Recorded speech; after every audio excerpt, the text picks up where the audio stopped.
पूर्ण परमात्मा पाप कर्म दंड को भी काट सकता है। अभी तक जिस भी संत व महापुरुष से मिले उन्होंने यही बताया कि पाप कर्म फल भोगने से ही समाप्त होगा। वो प्रभु कौन है जो पाप कर्म को काट देता है, वो काल के बंधन से छुड़वा देता है। उसका क्या नाम है, पूजा की विधि क्या है? कृपया अवश्य सुनिए जगत गुरु तत्वदर्शी संत रामपाल जी महाराज के अमृत वचन। गरीबदास जी चल पड़े, गोपाल दास पीछे पीछे। तो गांव वालों ने सोचे बाबा पागल हो गया गोपाल दास। ऐसे 2-3 दिन आग्रह करता रहा, तब उसने गरीबदास जी ने कहा, देखो गोपाल दास जी, अगर आप पूरी वाणी लिखो तो मैं लिखवाऊं, ना बोलूं को नहीं। गोपाल दास ने कहा, जी मैं घर से कति फारग हूं, बत्ती त्याग कर मैं विराग ले रखा है, सन्यास। 2 रोटी आपके घर खाऊंगा, आपकी पूरी वाणी लिखूंगा, मैं ये विश्व आपको प्रतिज्ञा करता हूं। तो गरीबदास जी के नाना जी का एक बड़ बेरी का बाग था, उसमें जंडी का पेड़ था। जंडी के पेड़ उधर ज्यादा होते थे, ऐसा ही मारू सा क्षेत्र था। उसके नीचे बैठकर गरीबदास जी बोला करते थे, दादू पंथियों गोपाल दास लिखा करते थे। लगभग 8-9 महीने बल्कि 1 वर्ष तक वो लेखन कार्य हुआ। उसके बाद फिर भी जगह जगह वाणी बोली, वो भी लिखी गई। गोपाल दास काफी संग किया गोपाल दास उनके साथ कई वर्षों तक। तो वो वाणी जो लिखी गई हस्तलिखित आज प्रिंट हो चुकी है, जिसका हम पाठ करते हैं, जिसका भी भोग लगा भगवान की वाणी को। वो इतना मोटा ग्रंथ है जिसके अंदर 24,000 वाणियां हैं। 3 दिन लगातार कंटिन्यू पढ़ते हैं जब पूर्ण होता है। एक विचार, एक तो ये विश्वसनीय बातें आपको हो कि आम आदमी कहता है कि आप ऐसी दृढ़ता से कह रहे हो जैसे भगवान से मिलकर आया हो, यानी भगवान से मिलकर आया हुआ आदमी साची कहा करे। तो गरीबदास जी भगवान से मिलकर आए हुए थे और परमात्मा का दिया हुआ ज्ञान उन्होंने बोला और लिखवाया। दूसरी बात ये, कोई डूम बाट के गीत नहीं, किसी ने अपने लालच लोभ में खाने कमाने के लिए मांगने के लिए कोई बात बना ली हो। एक बहुत बड़े लैंड लॉर्ड के घर जन्म था उनका, और उन्होंने इतने प्रयत्न किस लिए किया, हमारा भी थोक सूख जाता है पाठ को पढ़ते पढ़ते। और उस महापुरुष ने किस उद्देश्य से इतना प्रयत्न किया, गर्मी सर्दी देखी नहीं, हमारे लिए लिखवाएंगे। एक तो ये समझना चाहिए कि ये जो वाणी है ये सत्य है, और परमात्मा ने खुद कहा था कि संवत 1774 जब होगा उस समय उस प्यारी आत्मा का जन्म होगा, उसके माध्यम से मेरी अमृतमयी वाणी में पूरा प्रकट होगी। और उस वाणी को फिर ना गरीबदास पंथ वाले समझ सकेंगे। इस दास ने खूब बेरा है गरीबदास पंथ में, बहुत दिन रहा हूं। सन 1988 से लेकर 1994 तक तो उन्हीं के अंदर घूमा। उसके बाद पता चला उनको कख भी पता नहीं, ना उनके मंत्र ठीक, ना उनका ज्ञान ठीक। कबीर साहब को, गरीबदास जी को विष्णु अवतार मानते वो लोग। ओम नमो भगवते वासुदेव ये मंत्र देते हैं, और सभी जितनी पूजा है सभी करते हैं। केवल मेरे पूज्य गुरुदेव जी के पास ये ज्ञान और ये मंत्र थे पूरे गरीबदास पंथ में। उन्होंने भी मुझ दास के अतिरिक्त अपने अनुयायियों को भी किसी को ये ज्ञान और ये भक्ति और ये मंत्र नहीं दिया था। ये ऐसा नियम है।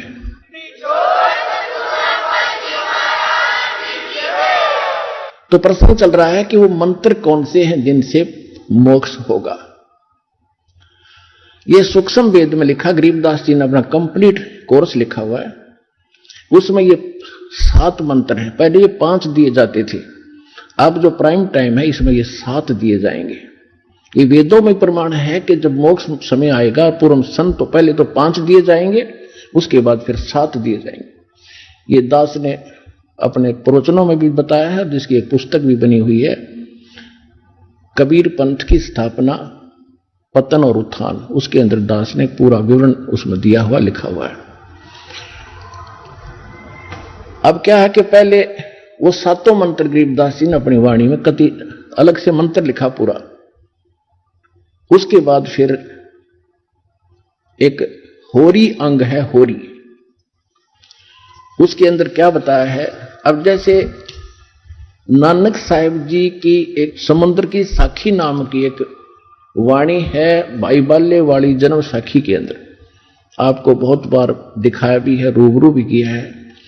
जब नानक साहिब जी मर्दाना और बालाजी के साथ में समुद्र के अंदर चलने लगे, नानक साहिब जी से मर्दाना और बाला ने प्रार्थना की थी कि हमें लंका दिखाओ महाराज।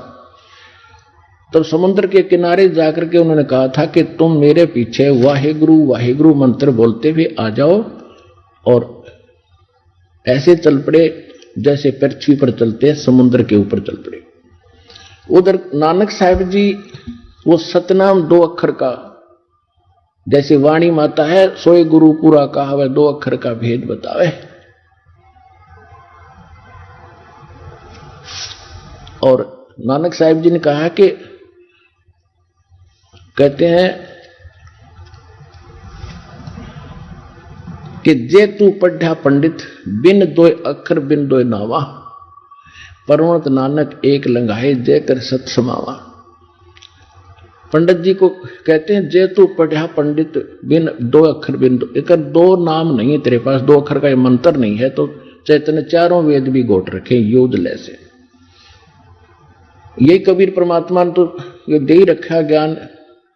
गुरु ग्रंथ साहिब में भी लिखा कि कह कबीर अक्षर 2 भाग होगा खसम तलेगा राग, यानी इस अक्षर 2 अक्षर के मंत्र को दान करने वाला अधिकारी संत होना चाहिए, तब उसकी रक्षा होगी। आम व्यक्ति उस नाम को देगा, उससे कोई लाभ नहीं होगा। और नानक साहिब जी क्या जप रहे थे? 2 अक्षर का मंत्र। मर्दाना ने देखा कि गुरुजी तो 2 अक्षर का मंत्र जाप करे, ओम सोहम, वो भी फिर उसी को जाप करने लगा, वो फिर डूबने लग गया। नानक साहिब जी ने कहा कि मर्दाना तो वही मंत्र जाप कर, अगर ऐसा गुरुजी की नकल नहीं करते होते, आज्ञा का पालन करना चाहिए। तो फिर वो मर्दाना वाहे गुरु कहने लगा, जब ठीक होया उसी तरह से चलने लगा। कहने का भाव ये था कि कबीर परमात्मा ने इन सभी महापुरुषों से कहा था कि जब तक वो प्राइम टाइम नहीं आता, कलयुग 5505 नहीं बीत जाता, तब तक इस सार नाम और सतनाम को डिस्क्लोज ना करना। धर्मदास मेरी लाख दुहाई, ये सार नाम की तबार न जाई, सार नाम बाहर जो पढ़ी, ये बिचली पीढ़ी हंस न तरही। सार नाम तब तक छुपाई जब तक 12 पंथ ना मिट जाएगी। फिर दूसरी बार कहा कि धर्मदास मेरी लाख दुहाई, ये मूल ज्ञान कई बार न जाई। मूल ज्ञान ये जो दास आपको दे रहा, किसी कबीरपंथी के पास आपको ये ज्ञान नहीं मिलेगा। मूल ज्ञान बाहर जो पढ़ी, बिचली पीढ़ी हंस न तरही। तो बिचली पीढ़ी अब शुरू हुई। कबीर सागर के अंदर कबीर वाणी चैप्टर के 137 पृष्ठ पर यह भी स्पष्ट किया है कि प्रथम चरण कलयुग निर्वाणा और तब मगर मांडू मैदाना। कलयुग का प्रथम चरण वो होगा जब मैं मगर से सहस्री चला जाऊंगा। उसके बाद अब बिचली पीढ़ी कब होगी? जब 5505 वर्ष कलयुग बीत जाएगा, अब बिचली पीढ़ी तब शुरू होगी। तब तक ये प्रथम चरण था। अब फिर इसके बाद ये हजारों वर्ष ये ज्ञान अब चलेगा, और अरबों खरबों प्राणी भगवान के बच्चे पार होंगे जो इस ज्ञान को ठीक से समझ लेंगे।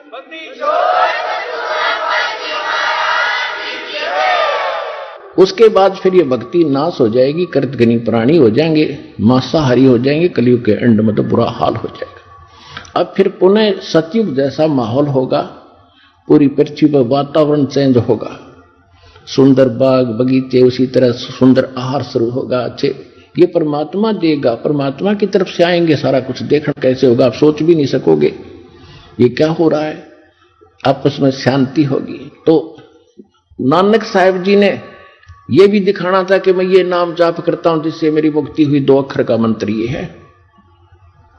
और उधर से झटका भी देना था कोई बाद में कहीं में, क्योंकि उन्होंने प्राण संगली के अंदर ये पूरा विवरण लिख दिया था। वो तो किसी कारण से गुरु ग्रंथ साहिब में उन्होंने इसी डर से गुरु ग्रंथ साहिब में नहीं लिखा प्राण संगली वाला विवरण, जो सतनाम लिखा था सीधा, कि कहीं जैसे मर्दाना जी ने नानक साहिब जी की आज्ञा की अवहेलना कर दी, वो डूब गया होता, मर गया होता। इस डर से गुरु ग्रंथ साहिब में वो वाणी नहीं लिखी इन्होंने, वो छोड़ दी कि कहीं कोई सिख बच्चा और इस मंत्र का जाप कर लेगा तो उस मर्दाना की तरह नानक साहिब जी की आज्ञा की अवहेलना करके दंडित हो जाएगा। और ये बताना भी जरूरी था, इसको छुपाना भी जरूरी। महापुरुषों की महिमा वही जाने क्यों कर किस तरह छुपा रहे थे काल से। वो भी पक्का हो गया कि नानक साहिब का मोक्ष 2 अक्षर का मंत्र से जाप हुआ जो ओम सोम है। नामदेव जी को परमात्मा मिले थे, उन्होंने भी 2 मंत्र का जाप किया था।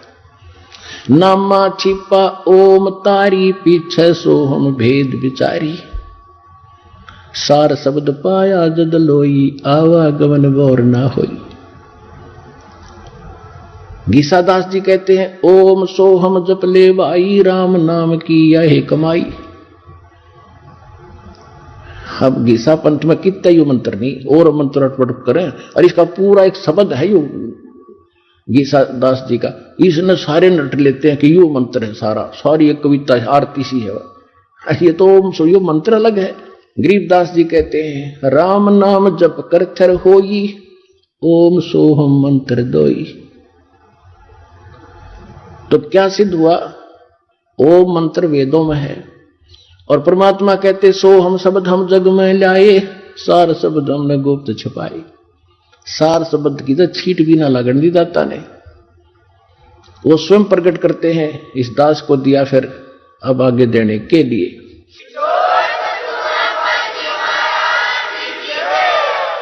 ऋग्वेद मंडल नंबर 9 और सूक्त 95 के मंत्र नंबर 2 में यही स्पष्ट किया है कि परमात्मा स्वयं आता है, अपने मुख कमल से वाणी बोलकर, यानी भक्ति की प्रेरणा प्रेरित करता है। यानी भक्ति के लिए प्रेरणा वही करता है प्राणियों को, और वो मोक्ष मार्ग के गुप्त मंत्रों का आविष्कार करता है। असली मंत्रों का, रियल मंत्रों का आविष्कार करके हमें बताता है। और परमात्मा खुद कहते हैं सो हम शब्द हम जग में लाए, सार शब्द हमने गुप्त छुपाए। ये सोम शब्द किसी ग्रंथ में नहीं मिलेगा, जो वेद और गीता। बाकी के चाहे कबीर साहब से सुनकर किसी ने किताब ने समावेश कर भी लिया हो, ये हमें मूल ग्रंथ। और सार शब्द गुप्त है, अभी तक इस दास के अतिरिक्त किसी को देना ही नहीं था, परमात्मा किसी महापुरुष ने किसी को दिया। अब गरीबदास जी क्या बताते हैं, उस वाणी की थोड़ी सी झलक सुनाता हूं आपको। कहते हैं मन मगन भये का सुन रासा, मन मगन भये का सुन रासा, ये इंद्री प्रकृति परेरे डाल चलो तिरगुण पासा, सफम सफा हो मिलो नूर में काम क्रोध का करे नासा, यो तन खाक मिलेगा भाई क्या पैरे मुल मुल खासा, पिंड ब्रह्मांड कुछ स्थिर नहीं रे गगन मंडल में करवासा, चिंता चेरी दूर परेरी काट चलो जम का फांसा, मान बढ़ाई जमपुर जाई होए रहो दासन दासा, गरीब दास पद अरस अनाहद, ओम सोहम जप श्वासा। इन्होंने क्लियर कर रखा कि उस मंत्र का सतनाम का जो जाप उसको श्वास के द्वारा सेवन करो।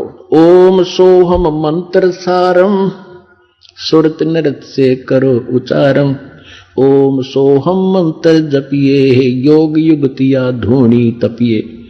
कहते ये है तेरी तपस्या, इस मंत्र का जाप कर, मन भाग गए इसने डांटे, या नकली धूणी जो धोने लगाकर आग में शरीर फूकते हो, इस देह से क्यों दुश्मनी कर रखी आपने। फिर क्या बताया है, प्रथम आदि गणेश मनाऊं, चरण कमल का ध्यान लगाऊं। आदि गणेश ये गणेश नहीं, ये शंकर वाला बेटा नहीं, आदि गणेश। गण माने देवता, ईश माने उनका मालिक, यानी सबका मालिक तो एक का है गणेश। आदि गणेश सबसे पहले वाला मालिक।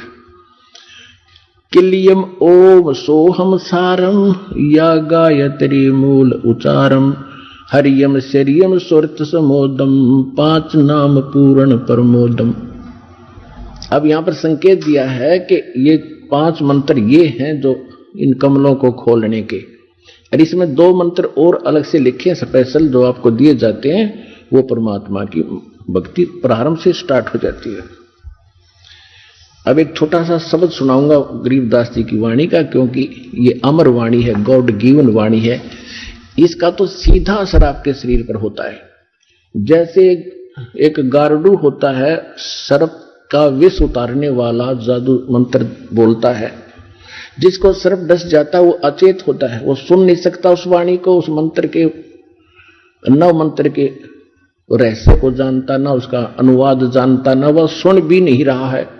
तो वो मंत्र बोल बोल कर बार बार बोल बोल कर उसके विष को उतार देता, वो सचेत हो जाता है। इसी प्रकार हमारे अंतःकरण के अंदर इस काल के विकारों का ऐसा जहर चढ़ गया, विष चढ़ा हुआ, हम आत्मा अचेत है, बस यहीं तक सीमित है इसी जोड़ जुगाड़ में। और इस वाणी से आपके ऊपर तो वो गारडू की तरह से ना भी समझते आप इस वाणी को, और आप इस समर्थ यानी दास अधिकारी है परमात्मा का, इसके मुख से जो निकला वचन है वो पूरा असर करेगा। अब वो चाहे किसी डीवीडी में भर दिया है, वो भी आगे बोलेगा, उतना ही काम करेगा। वचन में बहुत बड़ी पावर होती है। अब क्या कहते हैं, मन राजा खेलन चला रंग होरी हो। गरीबदास जी को जैसे हमारे हरियाणा के अंदर वैसे हिंदू लोग तकरीबन होली खेलते, होली उनकी होली खेलने का तरीका दूसरे टाइप का है। जैसे कोई रंग छिड़क रहा है, कोई कोरडे मार रहा है, कोई गौरा मार रहा है, बुरा हाल। कहते परमात्मा गरीबदास जी के पास गए तो कहने लगे आजा महाराज होली खेलेंगे। तो गरीबदास जी ने कहा भाई हम यह होली नहीं खेला करते, अब इसमें हमारी रुचि नहीं है, हम भगवान से होली खेलते हैं, राम नाम की होली खेलते हैं। मन राजा खेलन चला रंग होरी हो, पर पट्टन की सैल राम रंग होरी हो। भाई पावन अटक पपीहिल के रंग होरी हो, जावा महल कबीर का रंग होरी हो। पानी पवन की गम नहीं रंग होरी हो, जहाँ चंद सूरज ना जाही राम रंग होरी हो। चार वेद पंडित पढ़ा रंग होरी हो, ये 52 अक्षर लेख राम रंग होरी हो। वो अक्षर या मैं नहीं रंग होरी हो, वो रह शेष के शीश राम रंग होरी हो। यो कागज कलम कलेश है रंग होरी हो, भाई शाही का नहीं काम राम रंग होरी हो। देह माहे विदेह है रंग होरी हो, बिन ही रसना नाम राम रंग होरी हो। तारंग मंत्र लीजियो रंग होरी हो, ओम सोहम नाद राम रंग होरी हो। कहते वो पार करने वाला तारंग मंत्र हमारे पास है, वो ले लो, इससे तुम्हारे घर में भी खुशी और परलोक भी खुशी।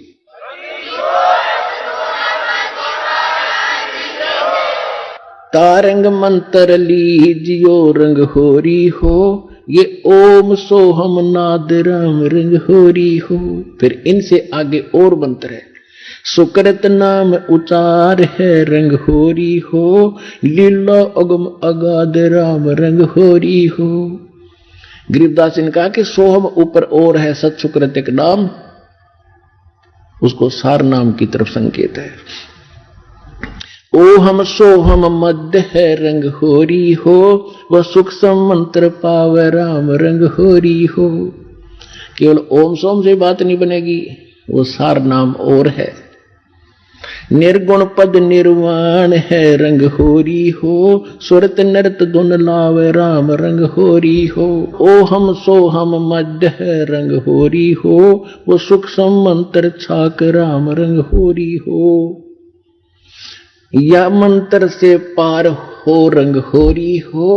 अब कहते ये है वो कंप्लीट मंत्र जो तुम्हें पार करेगा। या मंत्र से पार होवे रंग होरी हो, और मंत्र कोटों लाख राम रंग होरी हो। और करोड़ों लाख मंत्र बनाए बैठे लोग, उनसे पार नहीं होगे। ओम आनंदी लहर है रंग होरी हो, सोहम मुक्ता चंद राम रंग होरी हो।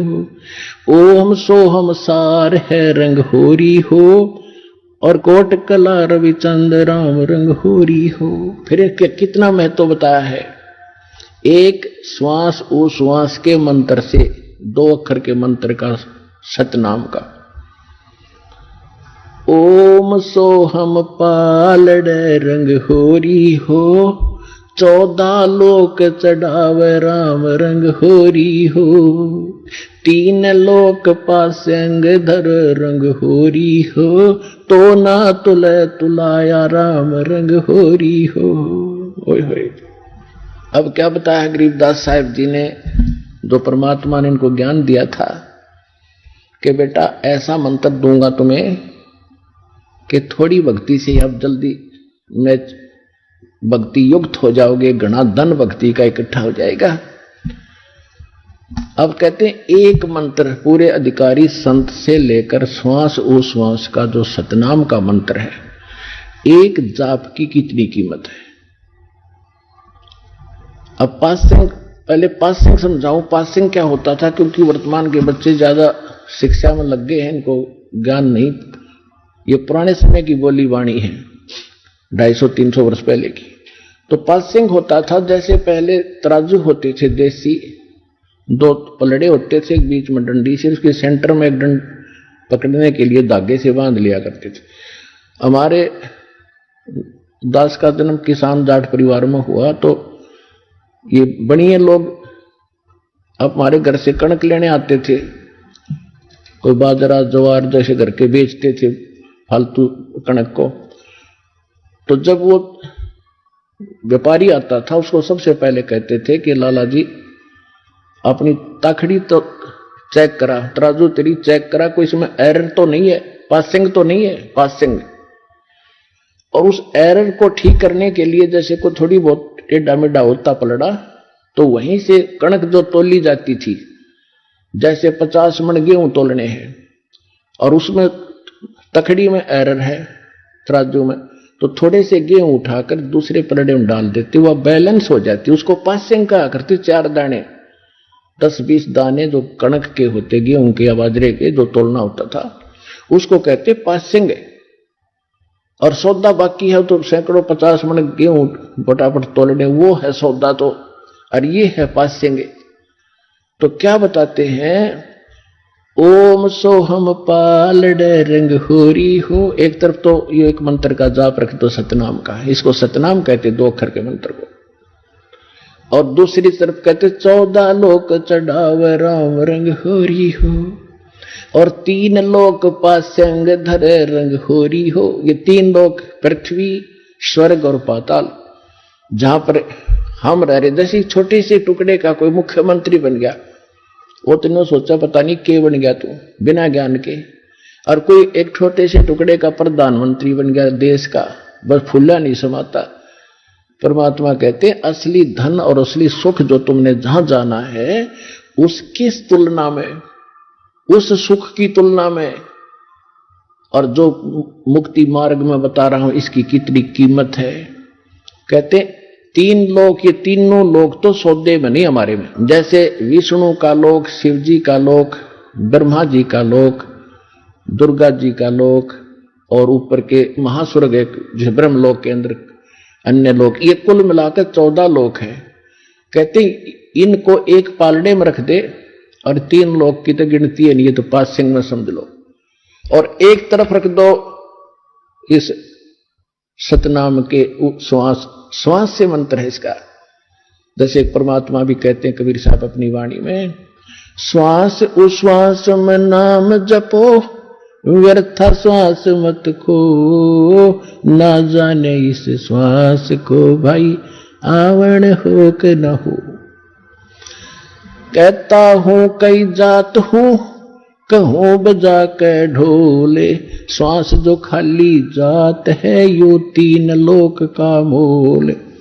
इब सिंपल भाषा में बता दिया भगवान ने। हमने तो ये पृथ्वी का थोड़ा सा टुकड़ा मिल जाए, 2-4 किले ने सोचा कि रखे बन गए। तो इसलिए परमात्मा ने कहीं सिंपल वे से, कभी विशेष ढंग से इनका वर्णन किया है। गरीबदास जी ने निर्णायक कहा है कि ओम सोहम पालड़ रंग होरी हो, और 14 लोग चढ़ावे राम रंग होरी हो। 3 लोक पासेंग धरे रंग होरी हो, तो ना तुले तुलाया राम रंग होरी हो। और वो मंत्र आपको मिला है। अब इस धन को संभाल के रखना, आप भी पार, आपका परिवार भी पार, 101 पीढ़ी पार हो जाएगी आपकी, ये विश्वास रखना।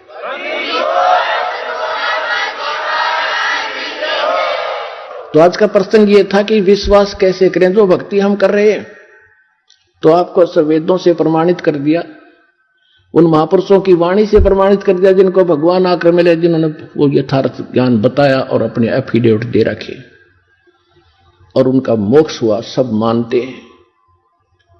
और वही दास ने आपको मंत्र दे रखा, आप जानते हैं, जिनको प्राप्त है। तो इसके लिए परमात्मा कहते हैं, समझा है तो सर दर पाऊं बहुर नहीं रे ऐसा दाव। ये संसार समझदा नहीं कहंदा श्याम दोपहरे नू। आप इसी काल के लोग को सुख मान रहे हो, यो आग बरस रही है। ये संसार समझदा नहीं कहंदा श्याम दोपहरे नू। गरीबदास ये वक्त जाता है रोग इस पैरे नू।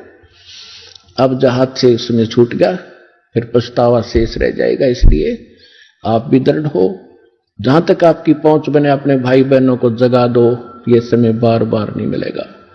बोलो सतगुरुदेव की जय हो।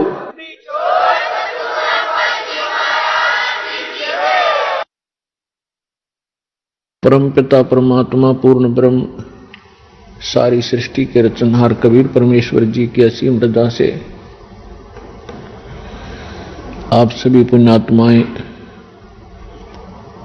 परमात्मा की अमर कथा सुनने के लिए उपस्थित हुए। पुण्यात्माओं, सौभाग्य आपका, आपको ऐसे समय में मनुष्य जीवन प्राप्त है जो समय बहुत ही मुश्किल से सुलभ होता है। आप जी अभी अध्यात्म मार्ग से परिचित नहीं हैं। आपके शुभ संस्कार आपको यहां लाए हैं। अब धीरे धीरे आप इस ज्ञान से परिचित होते जाओगे। आप उस गए हुए समय को बहुत पछताओगे। सारा जीवन हमारे पूर्वज दादे परदादे इस रोजी रोटी के लिए ही पचकर मर गए। अंत में सभी कुल के कुल नाश हो गए और आज वो ना जाने किस प्राणी के शरीर में आज वो कष्ट उठा रहे होंगे। और यही स्पीड हमने पकड़ रखी थी, यही क्रियाएं हम कर रहे थे जब तक हमें ये ज्ञान नहीं हुआ था कि मनुष्य जीवन का एक वेरी इंपॉर्टेंट वर्क और है। और जो वेरी इंपॉर्टेंट काम था, घना जरूरी कार्य था मनुष्य जीवन का, उसको तो हम एक एक्स्ट्रा सा काम मान रखा था। 6 महीने में कभी चले गए अपने इष्ट धाम में, कोई त्योहार आया उस दिन कोई प्रसाद बना लिया और खा लिया, कभी थोड़ी बहुत कोई आरती मंत्र जैसे भी प्राप्त थे कर लिए। ये न तो कोई भक्ति थी, क्योंकि शास्त्र विरुद्ध होने से वो भक्ति भी नहीं थी, और न ही हमारी विशेष रुचि थी। आत्मा परमात्मा के बिना तड़पती रहती है, इसलिए वो कभी अंगड़ाई लेती थी तो काल ने ये 36 जाल बना रखे हैं। कोई तीर्थ बना दिया, किधर मंदिर बनवा दिया, कहीं पर ये नकली संत बैठा दिए हुआ बाई बकने वाले, तो हम वहां जाकर अपनी आत्मा को संतोष दिलाते थे कि हमने मत्था टेक लिया, 5.25 का प्रसाद बांट दिया और नाम ले लिया गुरुजी से, हमारा कल्याण हो ही जाएगा। ऐसा नहीं था। ये सब काल की भूल भुलैया और हमारे अध्यात्म अज्ञान का ही परिणाम था। तो यहां आने से आपको सबसे पहले अध्यात्म ज्ञान से परिचित कराया जाता है। इसके साथ साथ आप पर आने वाले सभी संकटों का भी निवारण परमात्मा करेगा, क्योंकि आप उसके बच्चे हो, आप उसके बेटा बेटी हो। यदि पिताजी समर्थ है, सक्षम है, और बेटा या बेटी किसी कारण से भी गलती कर देते हैं, उनको कोई हानि हो रही है, तो अक्षति पूर्ति पिता तुरंत कर देता है। यदि वो पुत्र और पुत्री भविष्य में माता पिता के अनुकूल चलना का वायदा करें।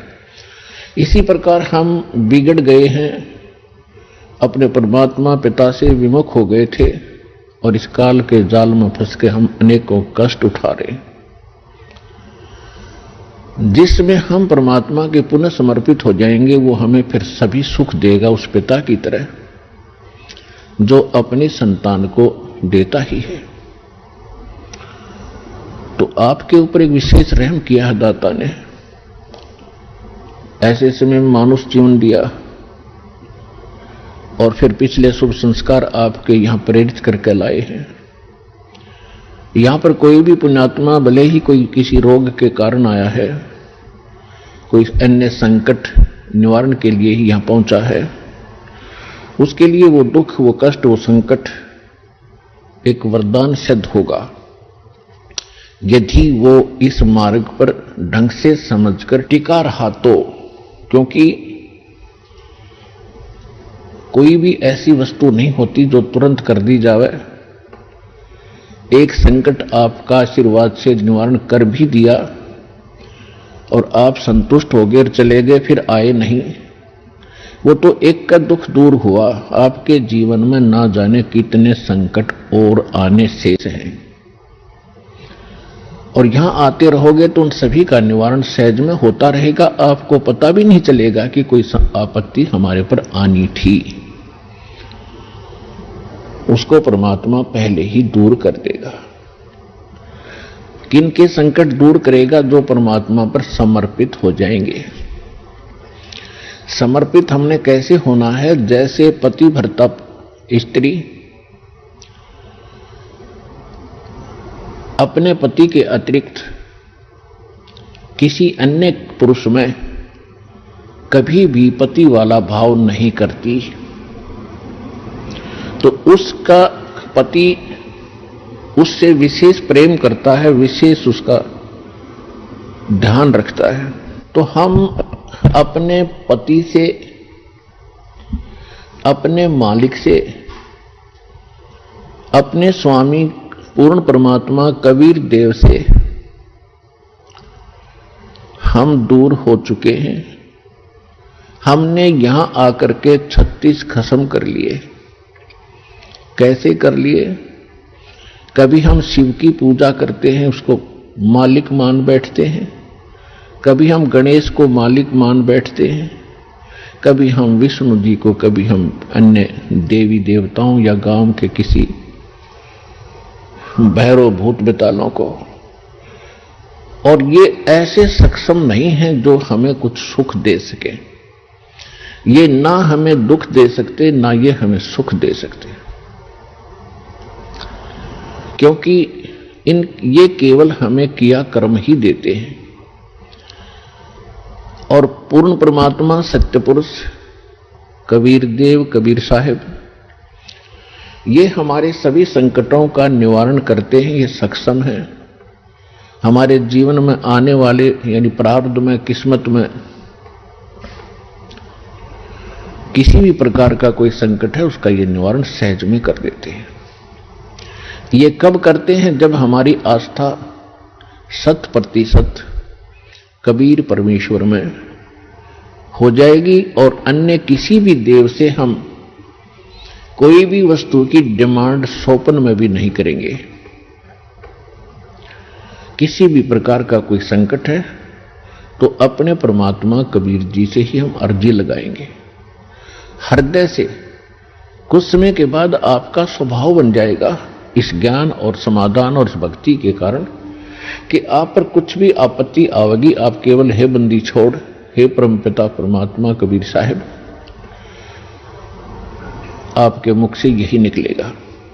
तो उस समय परमात्मा आपके साथ हो लिया। फिर उस आत्मा के जीवन सफर में कोई भी संकट सफर के अंदर कांटे होते हैं रास्ते में, तो हमारे जीवन सफर में कोई भी कर्म, पाप कर्म रूपी कांटा होगा तो वो परमात्मा ऐसे बुहार देगा जैसे पति भरता जमी पर जो जो धर है पाँव, समर्थ झाड़ू देत है ना काटा लग जावे। उस समर्थ को भूल कर हम परमात्मा से दूर होकर संसारिक लोगों से, संसारिक इन अधिकारियों से और इस तीन लोक के भगवान देवों से हम इनसे अपना संकट निवारण की इच्छा करते रहे। ये हमारी अध्यात्म ज्ञान की जो है कमी थी, त्रुटि थी। और जब हम परमात्मा से ही सब कुछ डिमांड करेंगे, इनके ऊपर समर्पित हो जाएंगे, तो परमात्मा कहते हैं जिस समय आप गर्भ के अंदर थे उस समय आपके साथ कौन था? ना मां थी, ना पिता था, ना कोई अन्य सगा संबंधी था, अकेले आप और परमात्मा, बीच में कोई नहीं था। उस समय आप सीधी पुकार कर रहे थे, हे परमात्मा मुझे इस नरक से निकाल दे। मां के गर्भ में बहुत पीड़ा होती है, उस पीड़ा को हम बाहर आने से भूल जाते हैं, क्योंकि त्रिगुणमयी माया, इन तीनों गुणों के प्रभाव से हम बहुत ज्यादा प्रभावित होकर के अचेत हो जाते हैं। वो पिछली सब शुद्ध बुद्ध समाप्त हो जाती है। और परमात्मा आप कितना साक्षी है कि अंदर मां के पेट में आपको उसने पाला। मां के गर्भ से बाहर आने से पहले आपकी कैसी व्यवस्था कर दी, वो कितना चिंता करता है आपकी। दांत नहीं थे तो मां के स्तन में दूध भेज दिया, और उससे पहले एक टोपा दूध नहीं था मां के स्तन में।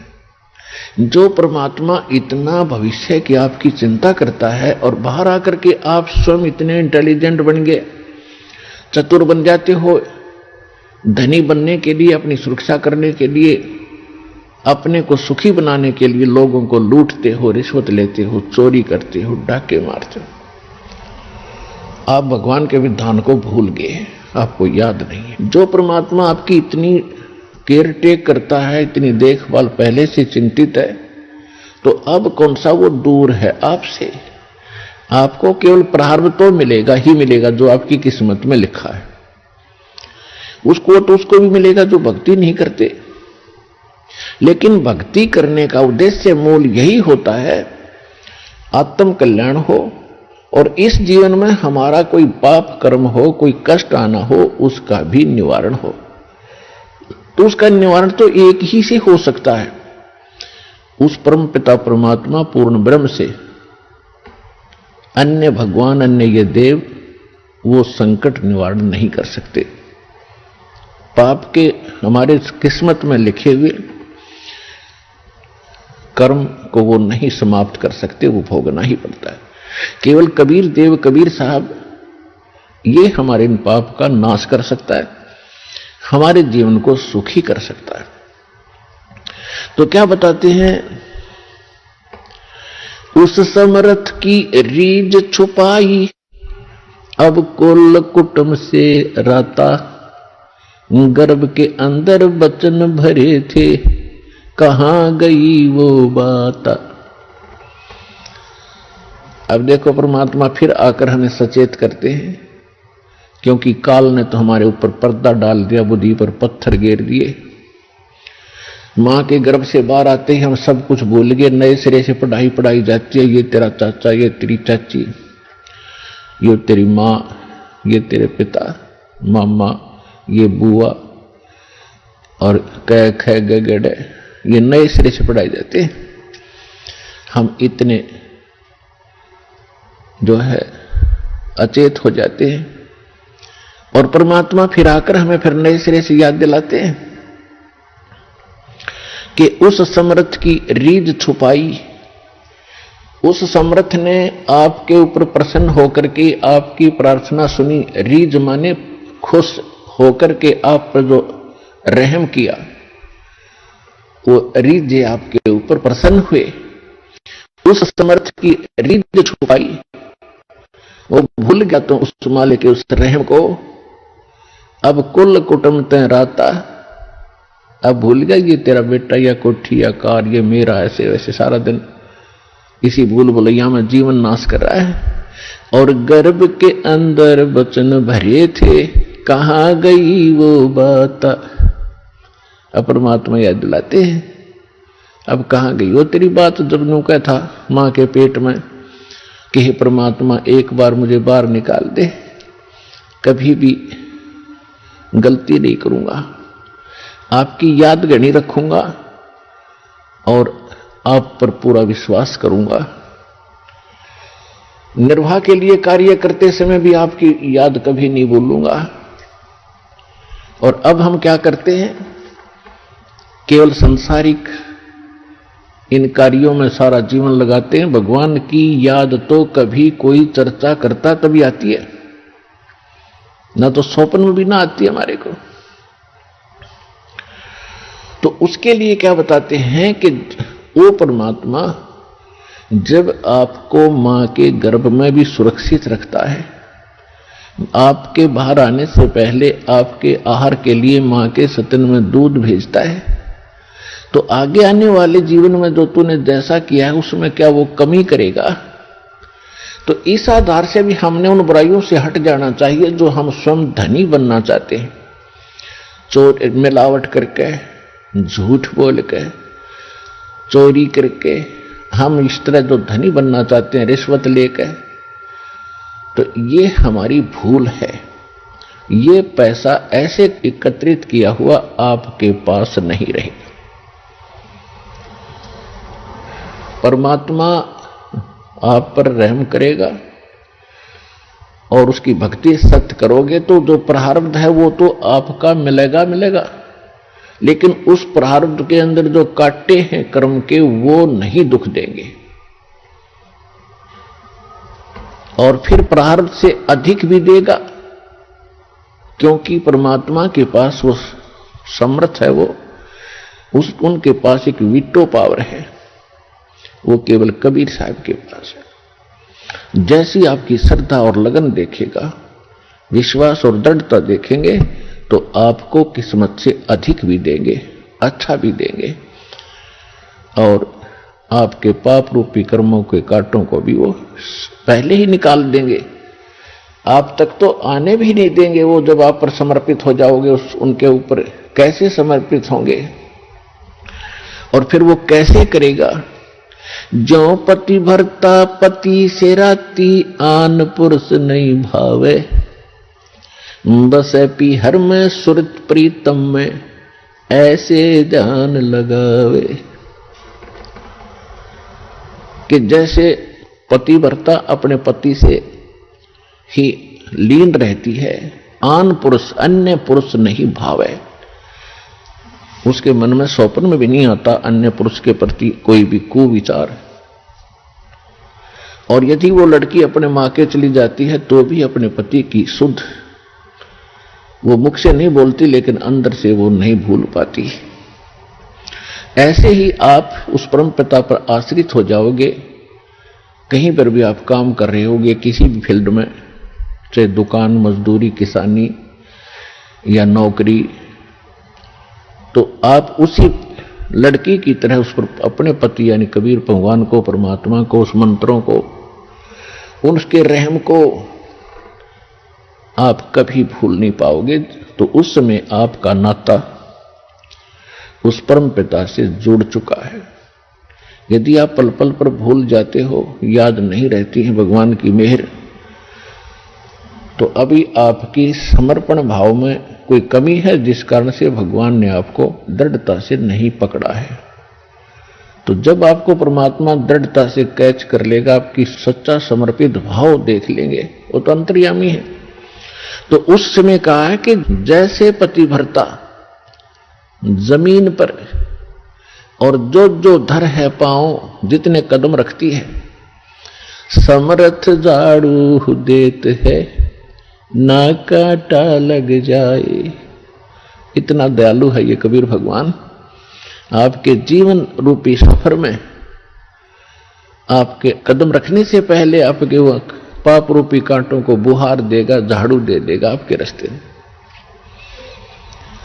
कि कहीं मेरी प्यारी आत्मा को ये कांटा ना लग जाए। अब दास देख रहा जिसने आज 20-20 वर्ष हो गए नाम लिए, ने 10-10 वर्ष हो गए, 15-15 वर्ष हो गए, 5-5 वर्ष हो गए, 6-6 वर्ष हो गए। अब वो कितना सुखी जीवन जी रहे हैं और उनके घरों के पास में, दूसरे रिश्तेदारों में, अपने घरों में दूसरे चाचे ताऊओं में के कर टूट रहे हैं और कितने कितने दुखों का वो सामना कर रहे। तो वो इन पर भी आने थे, आज उनको पता भी नहीं कि हमारे ऊपर कोई कष्ट आना था, क्यों आया ही नहीं। तो पुण्यात्माओं, आज उन भक्तों से पूछकर देखना आप, क्योंकि आपको यहां इकट्ठा इसलिए किया जाता है, आपसे पहले लगे हुए बच्चे भाई बहन आपके भी यहां आते हैं और वो आपको अपना अनुभव सुनाते हैं कि हम ऐसे दुखी थे और जिस दिन से दीक्षा ली है, मालिक की शरण ग्रहण की है, हम पर कोई संकट नहीं आया। आपको दृढ़ता मिलती है, आपको विश्वास होता है और वो सच होती है। जब एक आम आदमी जिसको आप जानते नहीं, वो आपको जानता नहीं, बता रहा तो सच्चाई होती है। तो इसलिए फिर आप और डगमग होने से बच जाते हो। इसलिए आप जी को यहां बुलाया जाता है। और जो प्रसंग चल रहा है कि परमात्मा ने जो आपको, जब आप भगवान से जुड़ जाते हो तो आपको परमात्मा अपने कोटे से लाभ देना शुरू करेगा और फिर आपको ऐसी विधि, साधनाएं, शास्त्र अनुकूल भक्ति विधि बताई जाती है जो आपने फिर अपने पैरों पर खड़ा होना पड़ेगा। जैसे सरकार क्या करती है कि किसी व्यक्ति को रोजगार प्राप्त नहीं है, उसको लोन देती है और उसमें कुछ सब्सिडी भी देती है कि भी 80% सब्सिडी है। 1 लाख रुपया दे दिया, अपना गुजारा कर और धंधा शुरू कर दे और फिर आप केवल 20,000 ही वापस लौटा देना, 80 माफ कर दिए। तो कितना सहयोग मिल गया उसको। लेकिन उसने अपना तन मन धन से फिर भविष्य में अपने पैरों पर खड़ा होना पड़ेगा, बार बार सब्सिडी मिलेगी नहीं। इसी प्रकार यहां आने वाले को परमात्मा अपने कोटे से राहत देनी शुरू करता है और फिर विधि बताता है कि ये कमाई कर और अपने पैरों पर खड़ा हो जाए, भाग्य भक्ति तू कर, ऐसे दान धर्म कर, फिर तेरे को तेरा गुजारा यानी तेरी भक्ति कमाई बढ़िया हो जाएगी, तेरा अच्छा काम चलेगा, तभी सफलता होगी। क्योंकि आपके भाग्य में सुख नहीं था, संकट थे, इसलिए तो आप पर कहर टूटे, दुख हुए। अब यहां आओगे आपको सुख मिलेगा, गारंटेड मिलेगा, आपकी आयु भी बढ़ाई जाएगी। परमात्मा कबीर साहब सक्षम है। लेकिन आप हृदय से चाहोगे, ऊपरले मन से आओगे तो उतना ही लाभ मिलेगा। आप हृदय से चाहोगे और समर्पित हो जाओगे परमात्मा से अतिरिक्त, इस कबीर साहब से अतिरिक्त कोई और इष्ट में आप स्वप्न में भी ध्यान नहीं लगाओगे, तब यह परमात्मा आपका हाथ पकड़ेगा। और समर्थ जब हाथ पकड़ लेता वो छोड़ता नहीं। तो इसलिए आप जी यहां आने से पहले इस ज्ञान को समझें और हमारे मूल उद्देश्य को समझें कि हम क्या बताना चाहते हैं। हम केवल यहां संकट निवारण और रोग निवारण के लिए नहीं बैठा दास, ये तो एक्स्ट्रा देते हैं आपको, ये तो आपको रूंगे में देते हैं, रूंगे में, ये सौदे में नहीं।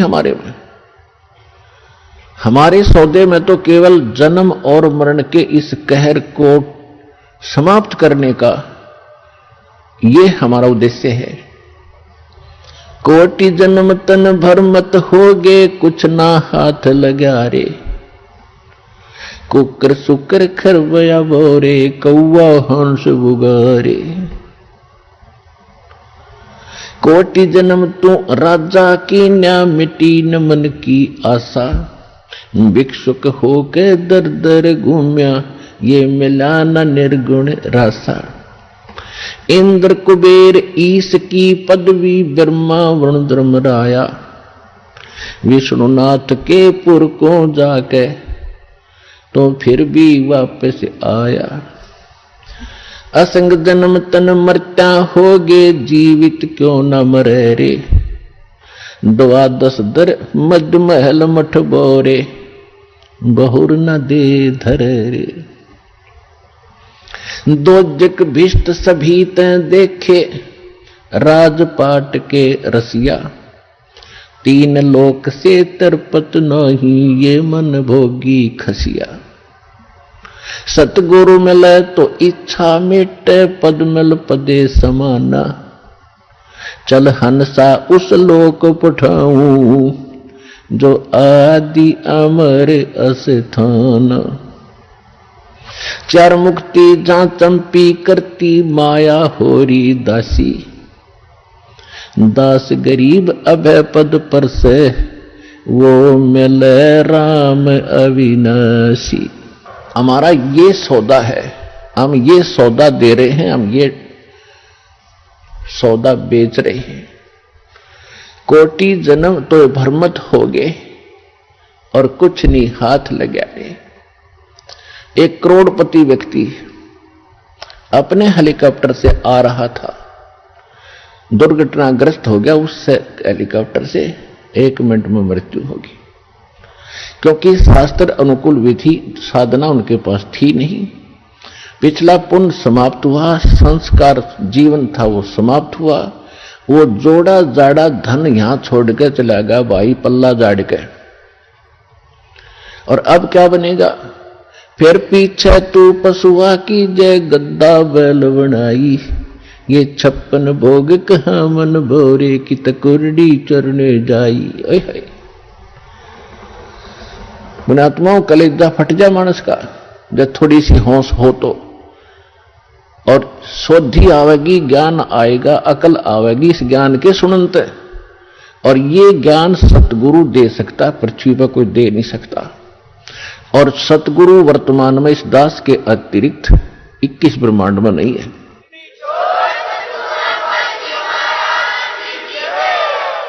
जो परमात्मा का कृपा पात्र हो। तो क्या बताया जा रहा है कि कोटि जन्म तन भ्रमत हो गए, कुछ नहीं हाथ लगा रे। कुकर कुत्ता, सुकर सुअर, खरगदा और कौवा हंस बुगारे। ना जाने कितने पशु पक्षियों के शरीर आपने धारण किए, कितने कष्ट उठाए। राजा भी बना, देवता भी बना। आप जी को दास ने बहुत बार दिखाया है महावीर जैन जी का इतिहास। वो 60 करोड़ बार गधा और 30 करोड़ बार कुत्ता, ओए होए, और ना जाने घोड़े बिल्ली नपुंसक करोड़ों बार बना। और कुछ बार राजा भी बना, 80 लाख बार देवता भी बना। 80 लाख बार 80 लाख बार देवता बना और 60 करोड़ बार गधा बन गया। गधा ते कब बना बतेरा, सारी अकड़ निकल जाओ जीव की। तो खाक देवता बना, फिर गधा बन के खड़ा हुआ। What is this? ये काल की भूल भुलैया, मूर्ख बना रखे अपने को। यहां मेहनत करो, मजदूरी करो, साधना करो, और ऊपर काल के होटल में उसका नाश करके, काल ने होटल खोल रखे ऊपर स्वर्ग इन सभी देवताओं ने, और आपके से ही टैक्स लेकर आपसे एक्स्ट्रा चार्ज कर करके ये मनमान्य रेट लगाते हैं। वहां पर आपकी पूंजी से अपना गुजारा कर रहे हैं। यह सारा कंजूस देश है, कंजूस लोक है, यहां कोई भी सक्षम नहीं है। एक ही स्थान है जिसमें किसी चीज का अभाव नहीं है। वहां कोई टैक्स नहीं है, वहां कोई कष्ट नहीं है। ये 5 तत्वों से बना हुआ शरीर नहीं है। वो बिना नाड़ी का शरीर एक तत्व से बना हुआ है, उसमें वर्ग अवस्था नहीं है, उसमें मृत्यु नहीं है, वह सारे भरे भंडार है। आइए अब हम उन श्रद्धालुओं के अनुभव जानते हैं जो जगत गुरु तत्वदर्शी संत रामपाल जी महाराज जी से दीक्षा प्राप्त कर चुके हैं तथा उनके द्वारा बताए गए भक्ति मार्ग पर चल रहे हैं। नमस्कार सर। सतसाहेब जी। सर क्या नाम है आपका? ईश्वर। सर कहाँ से हैं आप? असंत जिला करनाल हरियाणा से। सर संत रामपाल जी महाराज से कब जुड़े आप? 2014 में जी। संत रामपाल जी महाराज से जुड़ने से पहले क्या आप कोई भक्ति साधनाएं भी करते थे? यही देवी देवता पितर पूजना। तो फिर आप संत रामपाल जी महाराज की शरण में कैसे आए? आपने सुसर के माध्यम से, और 2013 में जुड़े हुए थे और हमारे घर में प्रेत बाधा ज्यादा थी। उसने समझाया ज्ञान गंगा दी मेरी गुरु जी से नाम ले संत रामपाल जी महाराज से तो आप ठीक हो जाओगे। तो हम 1 साल तक देखते रहे। कहता है ये शिव जी से बड़ा कोई नहीं। हम शिव जी को काल बताता था, हम कहते भी नहीं शिव जी से बड़ा तो कोई हो ही नहीं सकता। फिर हमने देखा पढ़िया तो फिर हम बरवाला गए, नाम दीक्षा ली हम संत रामपाल जी महाराज से। सर संत रामपाल जी महाराज से नाम दीक्षा लेने के बाद क्या आपको कुछ लाभ भी प्राप्त हुए? हाँ जी, बहुत लाभ हुए। हमारे घर में प्रेत बाधा बहुत ज्यादा थी, मेरी घरवाली को प्रेत बाधा बहुत ज्यादा थी। जैसे बेड पे से एकदम गिर जाना, कूद जाना, चूड़ी डाल रखी है चूड़ी टूट जाती, बाजू में लग जाना, जैसे कहीं पर चढ़ी है ऊपर से पटक देता था। प्रेत बाधा रात को दिखता जो चीज वही दिन में हो जाता था। प्रेत बाधा बहुत मेरे को बहुत ज्यादा थी। मेरे यहाँ दर्द रहता था, छाती में पेट में दर्द बहुत ज्यादा रहता था। परमात्मा का नाम लेने से बिल्कुल ठीक हो गया। मेरी बड़ी लड़की को थायराइड था और परमात्मा संत रामपाल जी महाराज से नाम लेने से वो भी ठीक हो गया। और एक बार मैं मोटरसाइकिल लेके सीख रहा था, मेरे को चलानी नहीं आती सर जी। तो मेरे पीछे मेरा भतीजा बैठा हुआ था, छोटा है 13-14 साल का, उसको चलानी आती थी। मैं बोला मेरे को इसका भाई, तो नहर के पास ले गया। तो ऐसे ही मेरे तो बोलता और रेस दे और रेस दे। मैंने रेस दी तो दोनों एकदम ऐसे पड़े, उस बच्चे को खरोच तक नहीं आई बग जी, और मेरे को थोड़ी सी पैर पे लगी। परमात्मा ने नहर में से गिरने से बचाए और मोटरसाइकिल को कुछ नहीं हुआ। नई मोटरसाइकिल स्प्लेंडर थी, बिल्कुल ठीक हुई, एकदम से सुरक्षित उठे हम दोनों। और प्रेत बाधा थी बहुत, वो ठीक हुई जी। आर्थिक स्थिति बहुत खराब थी, चाय तक का ब्योंत नहीं था घर में, मालिक ने वो भी मौज लगा दी, बिल्कुल ठीक। परमात्मा संत रामपाल जी महाराज ने वो भी ठीक कर दी। आज सब कुछ ठीक है भगत जी, दया परमात्मा की। हम भी खुश से रह रहे हैं, बच्चे भी खुशी से हैं, और परमात्मा की दया संत रामपाल जी महाराज की। सर संत रामपाल जी महाराज से नाम दीक्षा लेने के बाद क्या आपका नशा छूट गया? जी हाँ, संत रामपाल जी महाराज के नाम लेने से नशा मेरा बिल्कुल छूट गया। तो आज मैं ना कोई नशा करता हूँ, ना मैं तम्बाकू लगाता हूँ, बिल्कुल ठीक हूँ। दया परमात्मा की, संत रामपाल जी महाराज की। सर बहुत सारे ऐसे लोग हैं जो बहुत पैसे खर्च करने के बाद भी नशा नहीं छोड़ पा रहे हैं, तो सर ऐसा कैसे संभव हो रहा है कि संत रामपाल जी महाराज से जो भी श्रद्धालु नाम दीक्षा लेता है उसका नशा छूट जाता है? संत रामपाल जी महाराज भक्ति ऐसी बताते हैं, जो मंत्र देते हैं उनमें बहुत शक्ति है, उनसे ये नशा पद छूट जाता है। सर संत रामपाल जी महाराज से नाम दीक्षा कैसे ली जा सकती है? संत रामपाल जी महाराज से आसान है। टीवी चैनल पर पीले रंग की पट्टी आती है, उस पर नंबर आते हैं, उस पर कांटेक्ट करो अपना, कहीं किसी भी जिले में, तो नाम दीक्षा ले सकते हैं। सर जो श्रद्धालु आज आपको देख रहे हैं, आप उन्हें क्या संदेश देना चाहेंगे? जो मेरी तरह प्रेत बाधा दुखी थे, नशा करते थे, भाई बहन सबसे प्रार्थना है आप भी संत रामपाल जी महाराज की शरण में आओ और अपना कल्याण कराओ। धन्यवाद सर। सही।